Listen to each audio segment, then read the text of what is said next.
So one of the biggest questions that a lot of us have is why did Tommy Egan choose Chicago and not LA? After episode 13 of season 6 of Power, he told Spanky that he was on his way to California before shooting him.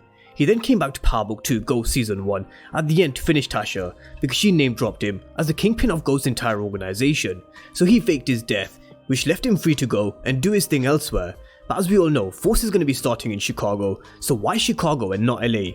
And we finally may have the answers as to why Tommy stopped in Chicago, which is in the official Power Book 4 Force synopsis, and it reads, as Tommy leaves New York after losing Ghost, LaKeisha, and the only city he's ever known, he makes a quick detour to close an old wound that's been haunting him for decades. What was supposed to be a quick pit stop turns into a labyrinth of family secrets and lies, which Tommy thought were buried. One step leads to another, and Tommy quickly finds himself in Chicago's drug game, inserting himself between the city's two biggest crews in a city divided by race.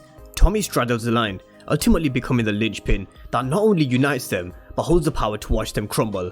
As the first season unfolds at breakneck speed, Tommy uses his outsider status to his advantage, breaking all the local rules and rewriting them on his quest to become the biggest drug dealer in Chicago. So that's the official synopsis for Power Book 4 Force, and I'm going to discuss that in a moment after I tell you what Joseph Sikora said on his journey to Chicago.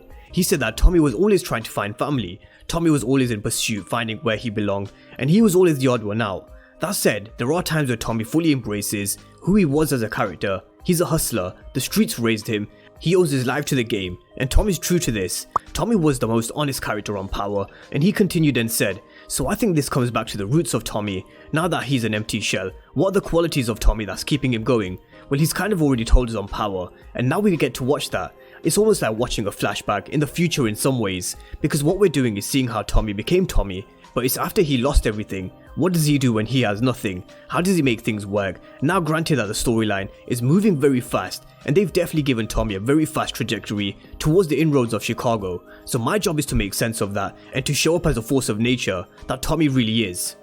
So wow, that's a lot of information to take in for Power Book 4 Force, along with the teaser that was released earlier today. But let's break this down and start with the synopsis, and of course, the biggest talking points coming away from the synopsis, which is Tommy Egan has family in Chicago. Now from what we knew from him in Power, he grew up in Queens with mainly just Ghost and Kate. He was told by his moms that his father Tony Teresi was dead, but of course he found out that later he was alive when he was in prison with Ghost, who he later killed.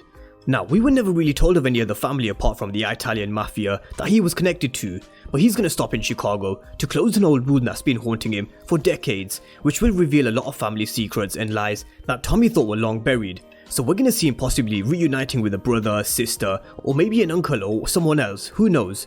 We're gonna have to wait and see, because I'm sure they're not gonna reveal who his family is before Power Book 4 Force starts, but he definitely does have some family in Chicago, hence why he's made a pit stop there. And while he's in Chicago, he's not only gonna meet some of his old family, he's gonna be in the middle of Chicago's two biggest drug organization, and that's between Walter Flynn's organization and the Sampson brothers, who are Diamond and Jannard Sampson. The city is divided by race, and Tommy's gonna be playing both sides. He's going to be bringing these two organizations together, and he'll be uniting them, but he'll definitely have the power over them to watch them both crumble. And this tells me that Tommy, he's going to hold a lot of power in Chicago, even though he's the new boy in town. It also tells us that Tommy, he's going to be showing us this side that he's shown us a few times in Power. He's always been able to think tactically and make things work for himself, but it was just Ghost who was always pulling these maneuvers behind his back and never really trusting Tommy. But we are definitely going to see what Tommy's all about in Chicago, because he's going to be using all of this to his advantage to rewrite the rules in Chicago and become the biggest drug dealer. But along the way, there's not only going to be the two drug families that he'll be in between, there's Gloria too, who'll be his love interest. There's also the character named D-Mac, who he'll be taking under his wing and be this sort of mentor to him. So Tommy's going to have his hand in a lot of situations that he's faced before, but also some new ones, because he'll have a lot more responsibility as he holds a lot more power in Chicago. He held some power in the original show when Ghost stepped away from the drug business and leaving Tommy to run everything, and as Joseph Sikora said, Tommy embraces who he is. He's a hustler, and he's always given credit to what's given credit to him, and that's the streets. You'll notice when he killed Chiletta throwing him off the roof, he took his mask off, and that's because he's never been afraid to tell people who he is, and show people who he is, and more importantly what he can do. And that's what he's going to be doing in Power Book 4 Force when it's on our screens with his first season, as Simon McDougal will find out. But we're going to be going back to the roots of Tommy, and I really wouldn't be surprised if we do see a flashback scene or two of him when he was a kid, to kind of explain his story as we're taken on his journey through Chicago to LA. with Power Book 2 Ghost, we're getting the rise of Ghost through Tariq, which is why we don't need a Ghost backstory as such. But in Force, I really hope we do get to see the roots of Tommy as he says, which is the moments that he faced when he was a kid, but I do think they're going to explore this a lot more in Power Book 3 Raising Kanan eventually, so I don't know if flashbacks is going to be a thing in Force. But they seem like they're giving Tommy a really fast storyline in Chicago. From what was only supposed to be a small detour to bury old wounds with family, he's going to end up in the drug game in Chicago, he'll end up with a love interest, he'll have D-Mac under his wing, and he'll be making his mark in Chicago, as he's also warned to leave Chicago as well. So they are definitely not going to be wasting time with Power Book 4 Force's first season. It's going to be bringing all the heat from the first episode.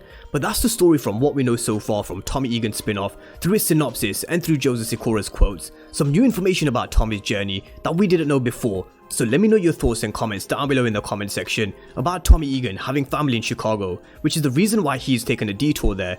Drop all your thoughts and comments down below, and of course if you're new to the channel and you haven't done so already, then remember to smash the subscribe button if you want to see everything Power Book 4 Force and Power Universe related. But as always, thank you guys for watching, and I'll see you next time.